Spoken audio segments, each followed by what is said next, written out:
4 जुलै 1902 वयाच्या अवघ्या 39व्या वर्षी भारताच्या एका तेजस्वी सूर्याने महासमाधी घेतली। हे वादळ म्हणजेच स्वामी विवेकानंद। एवढ्या लहान आयुष्यात त्यांनी जे कार्य केले ते शतकानुशतके मानवाचे कल्याण करत राहील। जेव्हा गुलामगिरीच्या काळात संपूर्ण देश स्वतःची ओळख विसरला होता, तेव्हा स्वामी विवेकानंदांनी जगाला हिंदुत्वाचा खरा अर्थ समजावला। 1893च्या शिकागो सर्वधर्म परिषदेत त्यांनी माझ्या अमेरिकन बंधू आणि भगिनींनो असे म्हणताच संपूर्ण जग भारतीय संस्कृतीसमोर नतमस्तक झाले।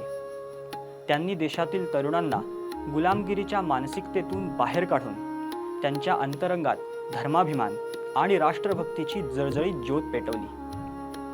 हिंदुत्वाच्या दैदिप्यमान पुनरुज्जीवनासाठी आणि सनातन धर्माचा ध्वज संपूर्ण जगभरात फडकवण्यासाठी स्वामीजींनी त्यांचे आयुष्य पणाला लावले।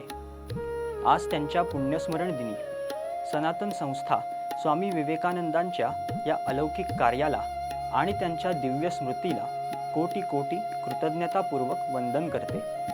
जय तू हिंदू राष्ट्रम। अशीच अधिकाधिक माहिती मिळवण्यासाठी ह्या व्हिडिओला लाईक करा आणि सनातन संस्थेच्या YouTube चॅनलला सबस्क्राईब करा।